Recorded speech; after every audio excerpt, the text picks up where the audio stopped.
आपका स्वागत है हमारे चैनल नवंदु क्लासेस हिंदी में। आज हम लोग बात करेंगे गाउस के सिद्धांत पे। आप इस वीडियो को अंत तक देखिएगा। मैं वीडियो के लास्ट में आपको 4 टिप्स भी बताऊंगा। आप देख सकते हैं मेरे हाथ में 2 तल है, एक खुला तल है और एक बंद तल है। गाउस का सिद्धांत जो है किसी खुले तल के लिए नहीं है बल्कि किसी बंद तल के बारे में है। गाउस का सिद्धांत किसी बंद तल से संबंधित कुल फ्लक्स का संबंध उस तल के बाहर के आवेश के साथ नहीं बताता है बल्कि उस तल के अंदर के आवेश के साथ बताता है। गाउस साहब ने अपने सिद्धांत में कहा कि किसी बंद तल से गुजरने वाला कुल फ्लक्स उस बंद तल के अंदर स्थित कुल आवेश का 1/ε0 गुना होता है। देखिए इस बात को हमने यहाँ पे लिख भी दिया है। किसी बंद तल से गुजरने वाला कुल विद्युतीय फ्लक्स उस बंद तल के भीतर स्थित कुल आवेश का 1/ε0 गुना होता है। अब देखिए इस सिद्धांत को हम आपको गणितीय रूप में भी लिखकर यहाँ पर दिखाते हैं। सबसे पहले तो देखिए यहाँ पे हमने एक बंद तल लिया, किसी भी आकार का बंद तल हो और इसके अंदर में अगर आवेश Q है तो आप जानते हैं कि बंद तल के विद्युतीय फ्लक्स को हम लोग d के इंटीग्रेशन पे सर्किल देकर दिखाते हैं। ये इस बंद तल के विद्युतीय फ्लक्स को बता रहा है और किसी भी बंद तल का विद्युतीय फ्लक्स गाउस के सिद्धांत के अनुसार उस तल के अंदर में जो आवेश है उसका 1/ε0 गुना होता है। तो इस तरह से हम लोगों ने गाउस के सिद्धांत को गणितीय रूप में लिख दिया। फिर इसी तरह से मैं दूसरा यहाँ पे गॉसियन तल लेता हूं। यहां पर एक बेलनाकार तल है और यहां पर आवेश है Q1, यहां पे आवेश है Q2 और यहां पे आवेश है Q3। अब देखिए इसके लिए हम लोग गाउस का सिद्धांत लगाएंगे। तो गाउस का सिद्धांत क्या कहता है? किसी बंद तल का कुल फ्लक्स उस तल के भीतर स्थित कुल आवेश का, आप देख सकते हैं आवेश बाहर में भी है लेकिन हमको गाउस के सिद्धांत के लिए केवल अंदर वाले आवेश से मतलब है। अंदर का कुल आवेश कितना है? Q1 प्लस Q2, उसका कितना गुना होता है? आप देख सकते हैं 1/ε0 गुना। तो हम लोग क्या लिखेंगे? Q1 प्लस Q2 गुने 1/ε0। इसी तरह से देखिए मैं यहां पे एक, तो देखिए इसी तरह से मैं एक शंक्वाकार बंद तल लेता हूं और देखिए इसके चारों और यहाँ पे आवेश का वितरण देखिए कैसे है, Q1 Q2 और यहाँ पे Q3। अब इसके लिए देखिए हम गाउस का सिद्धांत कैसे अप्लाई करेंगे। यहाँ पर इस बंद तल से संबंधित कुल फ्लक्स क्या लिखेंगे हम लोग? d के इंटीग्रेशन पे सर्किल देकर लिखेंगे और आप देख सकते हैं इस बंद तल के अंदर में कोई भी आवेश नहीं है तो क्या लिखेंगे? 0 गुने 1/ε0। अब देखिए एक एग्जाम्पल मैं और आपको दिखाता हूं। देखिए यहाँ पे एक गोलीय गॉसियन तल है, यहाँ पे आवेश है Q1, यहाँ का आवेश है -Q2 और यहाँ का आवेश है Q3। देखिए इसके लिए हम लोग गाउस का सिद्धांत कैसे अप्लाई करेंगे? लिखेंगे d का इंटीग्रेशन सर्किल यानी बंद तल का कुल फ्लक्स और अंदर में टोटल आवेश कितना है? Q1 प्लस Q3 अब माइनस Q2। आप देख सकते हैं ये दोनों धनात्मक आवेश है तो जोड़ दिया और ये Q2 ऋणात्मक है तो इससे घट गया। ये कुल आवेश हुआ, इसका कितना गुना? 1/ε0 गुना।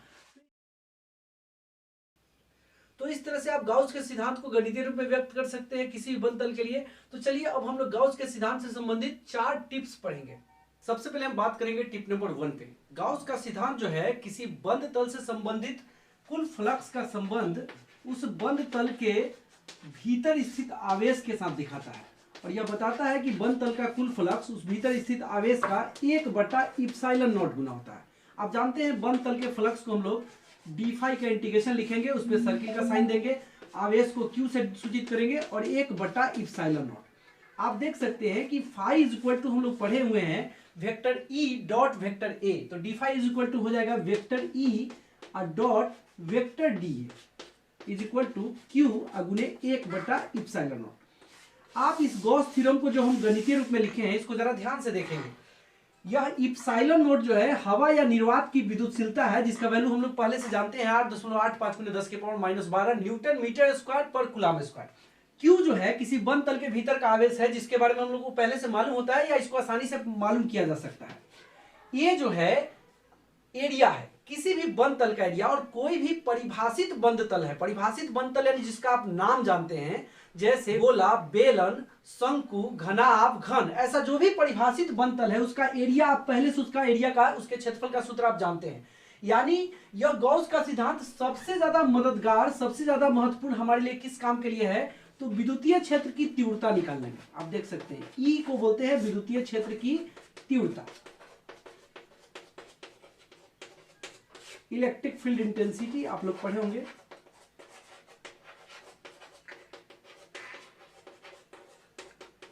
तो कहने का मतलब कि गाउस के सिद्धांत से सबसे महत्वपूर्ण काम हम लोग क्या कर सकते हैं कि किसी यूनिफॉर्म चार्ज डिस्ट्रीब्यूशन के कारण, किसी समरूप आवेश के वितरण के कारण किसी बिंदु पर विद्युतीय क्षेत्र की तीव्रता हम लोग गाउस का सिद्धांत अप्लाई करके निकाल सकते हैं। अब आप सोचते होगा कि गाउस के सिद्धांत से हम लोग विद्युतीय क्षेत्र की तीव्रता क्यों निकालेंगे, क्योंकि विद्युतीय क्षेत्र की तीव्रता निकालने के लिए एक नियम आपके पास पहले से है, कूलाम का नियम, उससे भी आप निकाल सकते हैं। लेकिन उस नियम से यह परेशानी है कि कूलाम का नियम केवल बिंदु आवेश के लिए काम करता है। अगर आप किसी आवेश के समरूप वितरण के कारण किसी बिंदु पर विद्युतीय क्षेत्र कूलाम के नियम से निकालेंगे तो उसमें बहुत सारा जटिलता आपको फेस करना पड़ेगा, बहुत मुश्किल से वो काम होगा। लेकिन तब जबकि वो काम आप अगर गाउस के सिद्धांत से किसी आवेश वितरण के कारण विद्युतीय क्षेत्र किसी बिंदु का निकालेंगे तो वो बहुत ही आसानी से निकल जाएगा। ऐसा 2-3 एप्लीकेशन इस चैप्टर में हम लोग को पढ़ना भी है। हम लोग गाउस के सिद्धांत को अप्लाई करके समरूप आवेश के वितरण के कारण हम लोग किसी बिंदु पर विद्युतीय क्षेत्र निकालेंगे और वो काम बहुत आसानी से होगा, तब जबकि कूलाम के नियम से निकालना बहुत ही मुश्किल होगा वैसा। तो पहला टिप मैंने आपको बताया कि गाउस के सिद्धांत की मदद से हम लोग किसी बिंदु पर आवेश के यूनिफॉर्म डिस्ट्रीब्यूशन के कारण किसी बिंदु पर हम लोग विद्युतीय क्षेत्र की तीव्रता ज्ञात कर सकते हैं। तो चलिए आगे बढ़ते हैं टिप नंबर 2 पे। अब हम लोग बात करेंगे टिप नंबर 2 पे। गाउस का सिद्धांत किसी बंद तल के लिए है और जिस भी बंद तल के लिए गाउस का सिद्धांत हम लोग अप्लाई करते हैं, जिस भी बंद तल के लिए गाउस का सिद्धांत हम लोग अप्लाई करते हैं उसे गॉसियन तल कहते हैं। गॉसियन तल एक बंद तल होता है जो किसी चार्ज को घेरता है, किसी चार्ज को इनक्लोज करने वाले, घेरने वाले बंद तल को ही गॉसियन तल कहते हैं। आप जहां भी गॉस थ्योरम अप्लाई करेंगे वहां पे गॉसियन तल या तो दिया हुआ रहेगा अथवा अगर नहीं दिया हुआ रहेगा तो आपको गॉसियन तल का कल्पना करना पड़ेगा। हम लोग जब कभी भी गॉसियन तल कल्पना करते हैं तो यह ध्यान रखते हैं कि गॉसियन तल सिमेट्रिक होना चाहिए, सममितीय होना चाहिए। चार्ज का जो वितरण है, आवेश का जो डिस्ट्रीब्यूशन है, उससे गॉसियन तल पर के हर बिंदु की दूरी समान होनी चाहिए ताकि उस चार्ज के वितरण के कारण आप विद्युतीय क्षेत्र का मान गॉस के सिद्धांत को अप्लाई करके, लागू करके निकाल सके। अब देखिए, जैसे अगर चार्ज बिंदुनुमा है तो यहां पे अगर आप ऐसा गॉसियन तल ले लेंगे, ऐसा बंद गॉसियन तल ले लेंगे जो कि सिमेट्रिक नहीं है, तो आप देख सकते हैं यहां पर दूरी r1 है, तो यहां पर इस चार्ज के कारण इलेक्ट्रिक फील्ड क्या हो जाएगा, वेक्टर E1। यहां पर आप देख सकते हैं यहां से चार्ज से इस सरफेस पर के बिंदु की दूरी r2 है, तो यहां पे इलेक्ट्रिक फील्ड कितना हो जाएगा चार्ज के कारण, वेक्टर E2। यहां पर आप देख सकते हैं अगर दूरी r3 है तो यहां पर इलेक्ट्रिक फील्ड हो जाएगा वेक्टर E3। तो आप देख सकते हैं इस गॉसियन तल के लिए अगर आप गाउस का सिद्धांत अप्लाई भी करेंगे तो इस चार्ज के कारण आप इलेक्ट्रिक फील्ड नहीं निकाल पाएंगे, क्योंकि यहां पर गॉसियन तल जो है इनसिमेट्रिक है, असममितीय है और इसके हर बिंदु पर इलेक्ट्रिक फील्ड का मान अलग अलग है। तो अगर आप गॉस का सिद्धांत लगाएंगे भी तो इसमें कौन सा इलेक्ट्रिक फील्ड आप निकाल पाएंगे। तो ऐसी स्थिति में किसी चार्ज के कारण इलेक्ट्रिक फील्ड निकालना आपके लिए पॉसिबल नहीं होगा।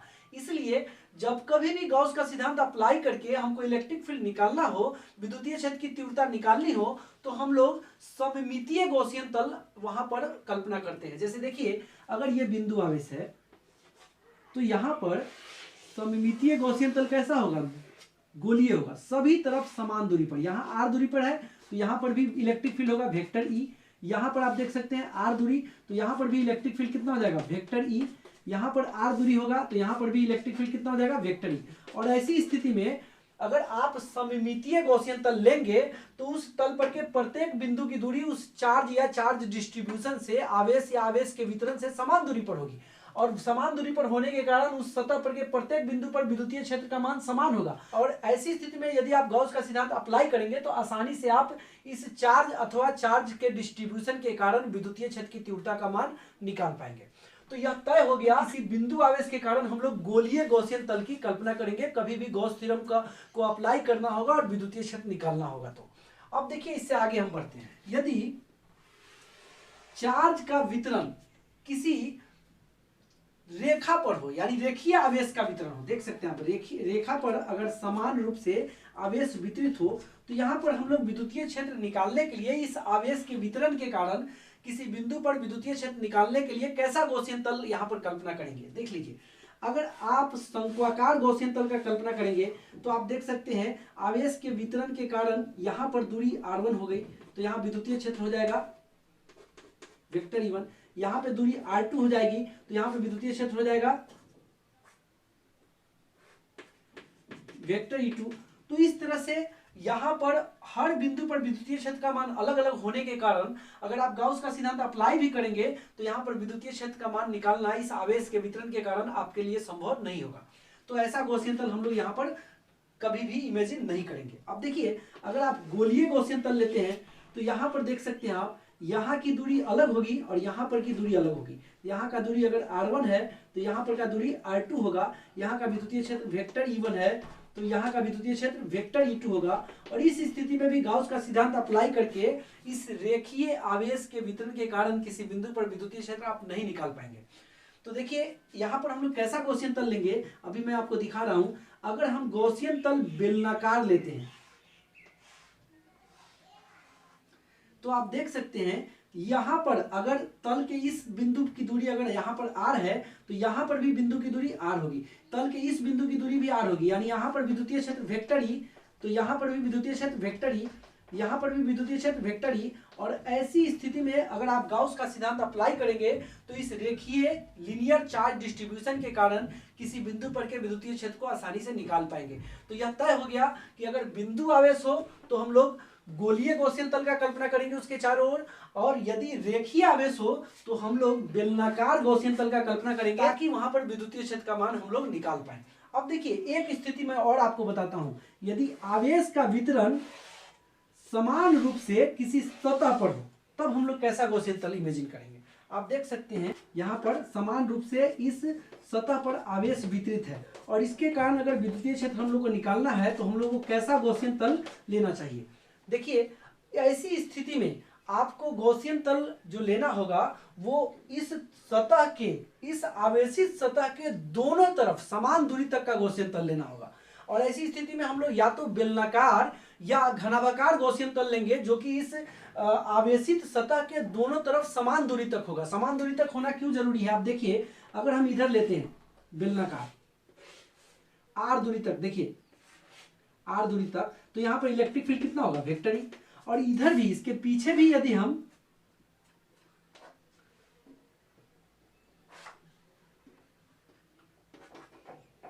इसके पीछे भी अगर हम r दूरी तक लेंगे, यहां से r दूरी तक, तो यहां पर भी इलेक्ट्रिक फील्ड कितना होगा वेक्टर E। अगर आप इस गॉसियन तल के लिए गाउस का सिद्धांत अगर अप्लाई करेंगे तो यहां पर भी वेक्टर E है और यहां पर भी वेक्टर E है, यानी इस आवेशित सतह के दोनों तरफ समान दूरी तक हम लिए हुए हैं। इधर भी r दूरी तक लिए हुए हैं और इधर भी r दूरी तक। आप जानते हैं आवेशित सतह से किसी भी तरफ अगर r दूरी तक जाएंगे तो विद्युतीय क्षेत्र समान होगा और यह समान विद्युतीय क्षेत्र हम लोग E माने हुए हैं। और यहाँ पर गाउस का सिद्धांत अप्लाई करके हम लोग इस विद्युतीय क्षेत्र का मान आसानी से निकाल लेंगे। अगर आप इधर r दूरी तक लेंगे और इधर r1 दूरी तक और इधर का विद्युतीय क्षेत्र E होगा और इधर का विद्युतीय क्षेत्र E1 होगा, तो वैसी स्थिति में गाउस का सिद्धांत अगर आप अप्लाई करेंगे भी तो कौन सा विद्युतीय क्षेत्र निकालेंगे, E निकालेंगे कि E1 निकालेंगे। इसलिए अगर ऐसा मिलेगा कभी भी आवेशित सतह तो हम लोग इसके दोनों तरफ r पार गुजरता हुआ समान दूरी, इधर r तो इधर भी r दूरी तक गुजरता हुआ या तो बेलनाकार गॉसियन तल लेंगे या घनाभाकार। घनाभाकार लेकर भी आप ऐसा काम कर सकते हैं। आप देखिए अगर आप घनाभाकार गॉसियन तल लेते हैं यहाँ पे और उतना ही दूरी तक इधर भी घनाभाकार, तो यहां पर भी आप जानते हैं कि सब r दूरी तक है, तो यहां पे अगर r दूरी तक है तो यहां पे विद्युतीय क्षेत्र वेक्टर ही होगा और इधर भी r दूरी तक है तो इधर भी विद्युतीय क्षेत्र वेक्टर ही होगा। और इस घनाभाकार गॉसियन तल जो कि r पर गुजरता हुआ समान दूरी तक दोनों तरफ है, इसके लिए भी आप गाउस का सिद्धांत अप्लाई करके इस सतह के कारण विद्युतीय क्षेत्र का मान निकाल सकते हैं। तो इस तरह से हमने आपको कुछ एग्जाम्पल दिया कि किस परिस्थिति में आप कैसा गॉसियन तल इमेजिन करेंगे ताकि गाउस का सिद्धांत अप्लाई करके आप उस स्थिति में विद्युतीय क्षेत्र का मान निकाल पाएंगे। तो चलिए अब इससे आगे हम लोग बढ़ते हैं। इस टिप से जुड़ा हुआ एक आपको हम नोट भी बताते हैं कि गाउस का सिद्धांत सममितीय आकार के बंद तल के लिए भी अप्लाई किया जाता है और असममितीय आकार के भी बंद तल के लिए अप्लाई किया जाता है। आप देख सकते हैं ये सममितीय आकार का बंद तल है, इसके लिए गॉस का सिद्धांत हम लोग अप्लाई करेंगे तो d बराबर हो जाएगा q गुने 1/ε0। और यहाँ पर देख सकते हैं इसके लिए अगर हम लोग अप्लाई करेंगे तो गॉस का सिद्धांत के अनुसार इसका total flux is equal to हो जाएगा q गुने 1/ε0। आप देख सकते हैं सममितीय अगर आकार हो, सममितीय बंद तल हो और असममितीय बंद तल हो, तो दोनों के लिए गॉस का सिद्धांत जो है अप्लाई किया जाता है। दोनों स्थितियों में किसी आवेश के कारण गुजरने वाले कुल विद्युतीय फ्लक्स का मान, चाहे असममितीय आकार का बंद तल हो चाहे सममितीय आकार का, दोनों स्थितियों में गॉस का सिद्धांत अप्लाई किया जाता है।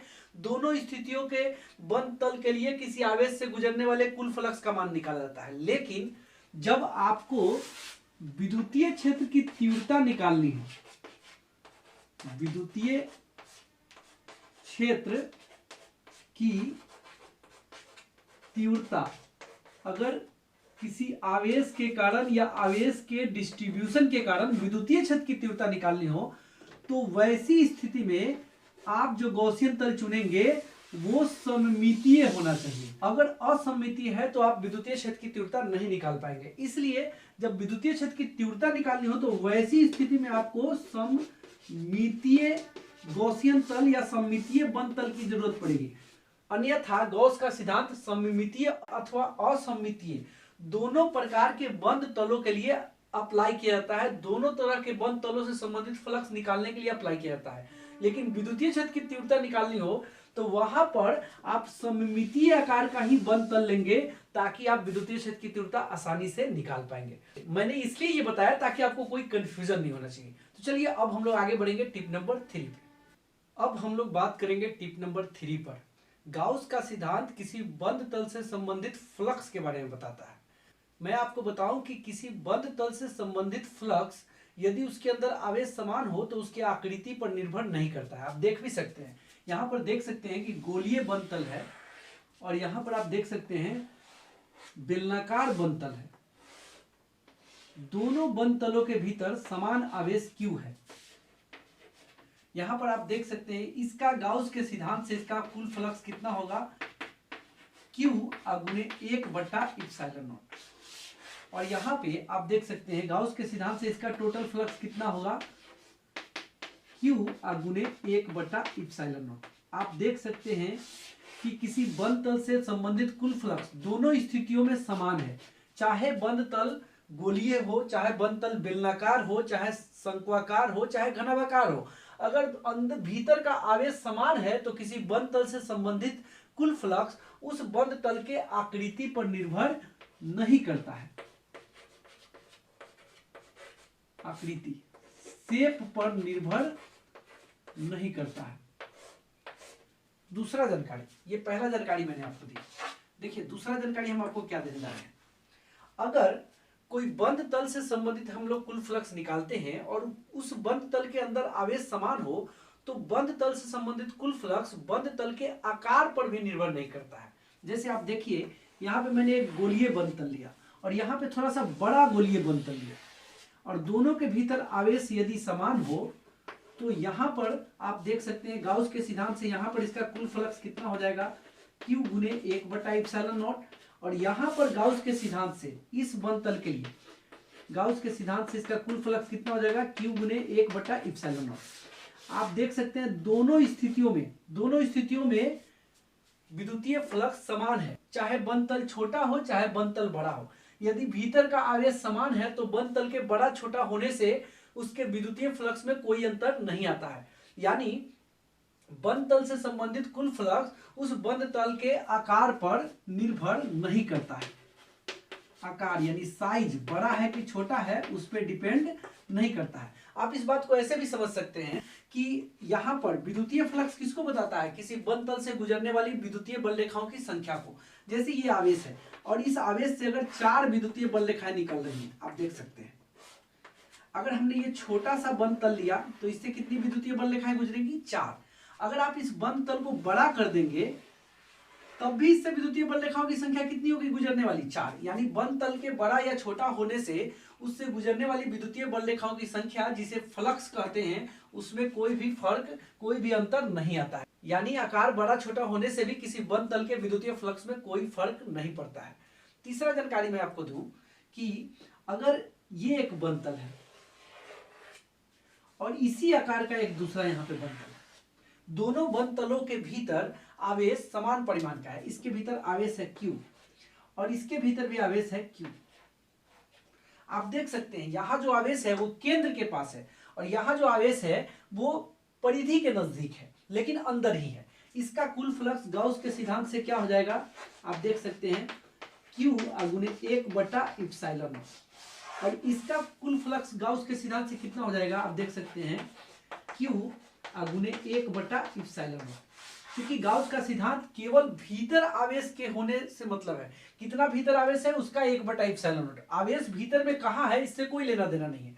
यानी गाउस के सिद्धांत के अनुसार किसी बंद तल से गुजरने वाला कुल फ्लक्स उस बंद तल के भीतर स्थित आवेश के पोजीशन पे, स्थिति कहाँ पे है, सेंटर पे है, किनारे पे है, साइड में है, केवल अंदर होना चाहिए। अंदर में कहाँ है इससे उसका कोई लेना देना नहीं है। यानी उसके स्थिति पर, आवेश की स्थिति पर, भीतर के आवेश के पोजीशन पे निर्भर नहीं करता है। तो ये तीन जानकारी जो हमने दिया है इसको मैं आपको कंक्लूड करके बोल के सुना देता हूं। किसी बंद तल से संबंधित कुल फ्लक्स उस बंद तल के शेप पर निर्भर नहीं करता है, उस बंद तल के साइज पर निर्भर नहीं करता है और उस बंद तल के भीतर स्थित आवेश के पोजीशन पे, स्थिति पर निर्भर नहीं करता है। तो ये रहा तीसरा टिप्स। अब हम लोग पढ़ेंगे चौथा टिप्स। अब हम लोग बात करेंगे टिप नंबर 4 पे। मैं आपको बताऊं कि गाउस के सिद्धांत से हम लोग जानते हैं कि कुल फ्लक्स जो होता है वो आवेश का 1/ε0 गुना होता है। लेकिन ऐसा हम लोग तब लिखते हैं जब आवेश जो है हवा या निर्वात में हो। यदि किसी परावैद्युत माध्यम के लिए अगर गाउस का सिद्धांत अगर अप्लाई करना हो,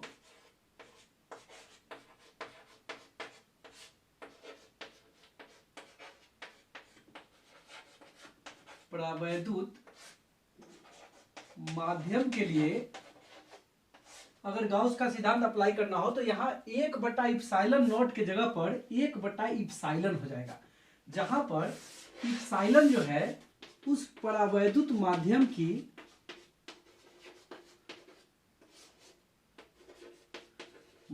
की विद्युतशीलता है।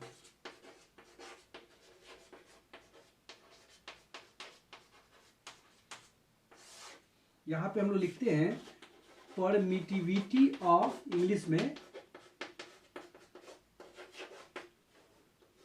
The dielectric medium. और याद होगा आप पढ़े थे epsilon r is equal to epsilon by epsilon naught. तो उस स्थिति में इप्साइलन की जगह पे हम लोग क्या लिख सकते हैं, epsilon not epsilon are.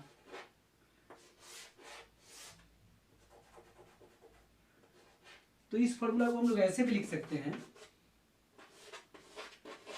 D phi is equal to Q I into 1/ε के जगह पे लिख सकते हैं epsilon not epsilon are.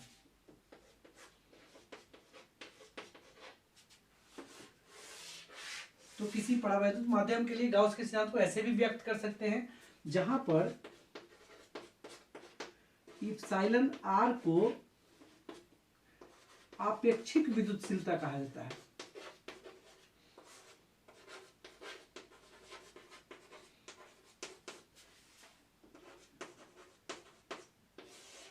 Relative permittivity.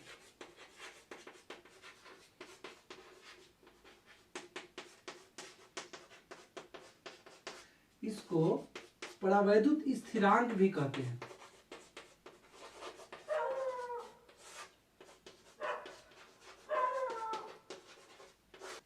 English में डाइलेक्ट्रिक कांस्टेंट भी कहते हैं। और इसको के से भी सूचित किया जाता है। तो इसको आप ऐसा भी लिखा हुआ आपको फॉर्मूला मिल सकता है,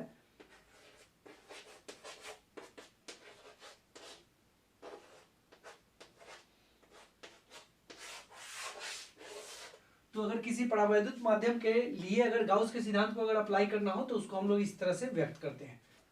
अब हम लोग बात करेंगे टिप नंबर 5 पर। आप देख सकते हैं यहाँ पे मैंने एक घन लिया है और वैसा ही घन यहाँ पर लिया है। इस घन के अंदर में आवेश Q है और इस घन के अंदर में भी आवेश Q है। इसका कुल फ्लक्स गाउस के सिद्धांत के अनुसार इसका कुल फ्लक्स कितना होगा, आप देख सकते हैं कुल फ्लक्स कितना होगा, अंदर के चार्ज का 1/ε0 गुना। और यहां पर भी कुल फ्लक्स गाउस के सिद्धांत के अनुसार कितना होगा, आप देख सकते हैं Q/ε0।